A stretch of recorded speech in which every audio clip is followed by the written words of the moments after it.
Hello and welcome to the Anfield Index's Brighton Brief. And what a day, what an evening, what an afternoon, shall we say, wherever you are, Reds. Um, Liverpool obviously came away with all 3 points against Brighton. Man City came away with zero. Arsenal came away with zero, which means Liverpool are now top of the Premier League. And let's be honest, we didn't think that was going to be possible the way this Brighton game started today. It was a very slow and very disappointing start, I think, for Liverpool. Um, Brighton really just seemed to be all over the Reds in the first half. I thought there were really very rare moments that Liverpool got the better of Brighton in the first half. Like, obviously, there was that Darwin Núñez chance when he flicked over the defender and ran on a great run. But apart from that, there were not many opportunities for Liverpool in this game, in the first half at least. Brighton, if anything, Brighton had the better chances and the better shots, and those kind of things were some of the free kicks that they got. It definitely didn't look like Liverpool were going to be able to mount a comeback. But then it was a much changed performance in the second half, and the substitutes, I think, made the difference for Liverpool.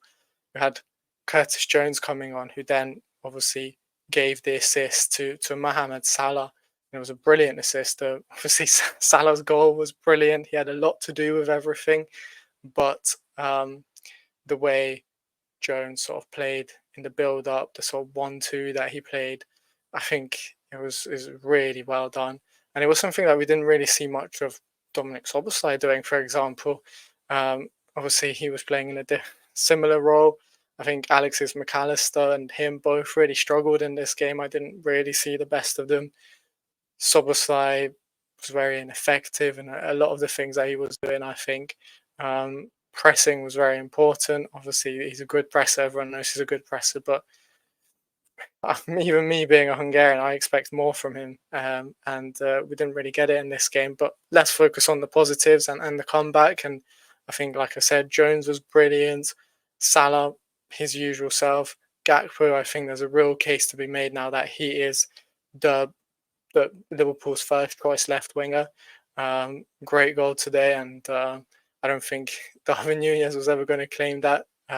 Didn't really get a touch. I don't think the Brighton defender got much of a touch either. So it was a brilliant finish from him, brilliant finish from Salah as well. And in terms of the other sort of performers, Ryan Gravenberch in midfield made the most ball recoveries. I put that post on Anfield Index. He was really, really good, I think, in the way he performed.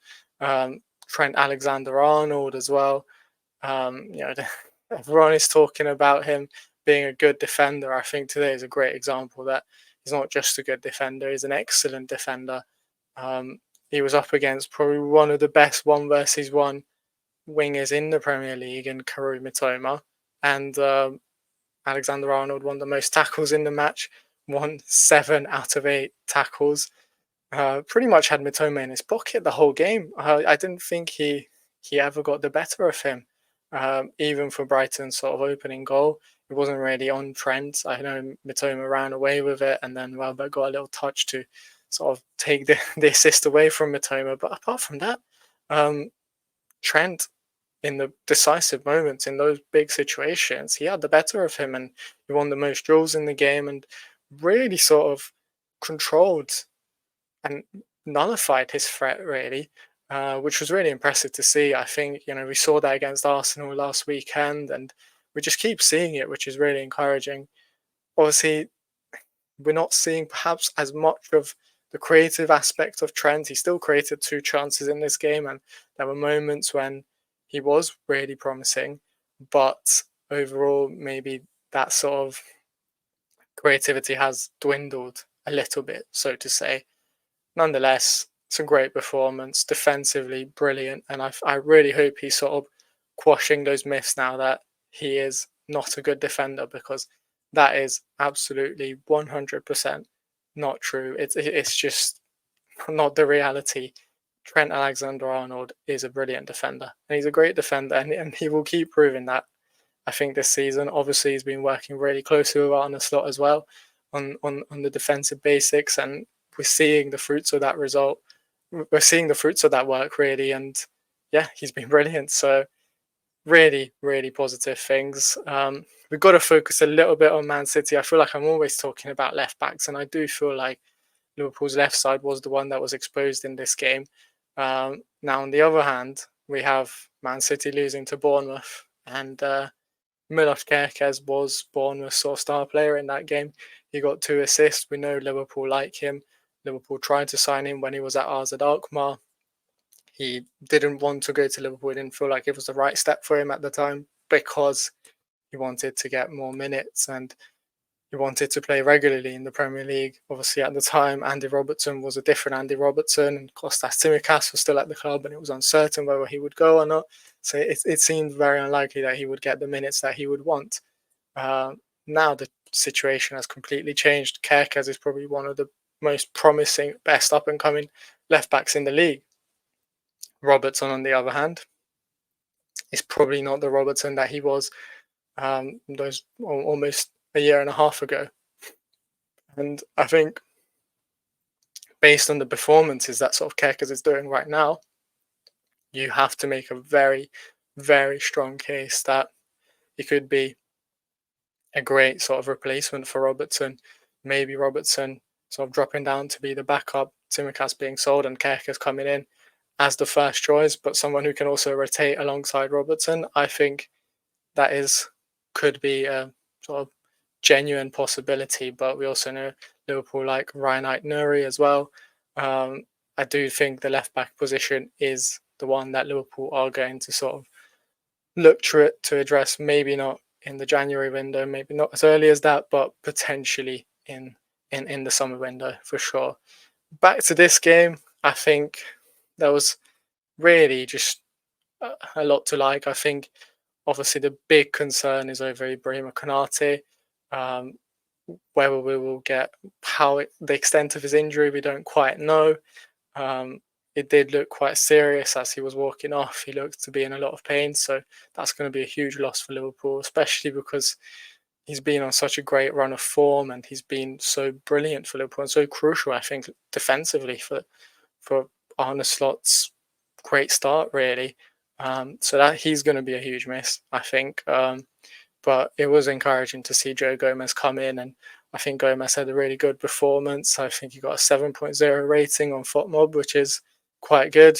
Yeah, didn't really look out of place. So hopefully that continues. Obviously, Liverpool still have Jarrell Kwanzaa, who, like I mentioned in the last Anfield Index podcast, I think he's got a lot of potential.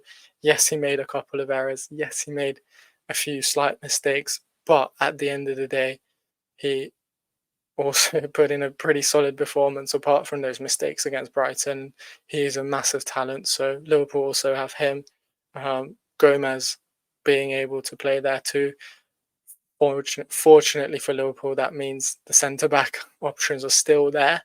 Although if this is a long-term injury for Konate, I would be a little bit concerned because, well, beyond Kwanzaa, Konate and Van Dijk and Gomez, who else is there who could sort of come in? There's a few academy options, but are they ready to make that step up? I don't know. I think that's a big question mark. You never really know with academy players. So given that Liverpool are heading into a very busy period in November and December, you really have to hope that this is not a very serious and long-term injury for Konate. So yeah, we'll have to keep an eye on that until we get more updates and more scans probably tomorrow and as the week sort of progresses. But yeah, really fingers crossed that it's nothing too serious and nothing very, very long term. Hopefully, at the very worst, it's just a couple of weeks of games missed, and even that will be quite significant considering Liverpool have Bayer Leverkusen, and it's a very important game, and another game at the weekend before the international break. But at least you do have that international break, and if you just misses a chunk of that, or if you just misses the whole international break, and then he's able to come back after the international break, I think that would be a great result for Liverpool. So yeah, fingers crossed on that. But apart from that, let's concentrate on the positives. Liverpool are top of the Premier League. Arsenal and Man City both lost. What else can you really ask for? It's all we ever asked for it's all we ever wanted, really. So yeah, that's me signing off. Make sure you do subscribe to the Anfield Index channel, and thank you very much for tuning in.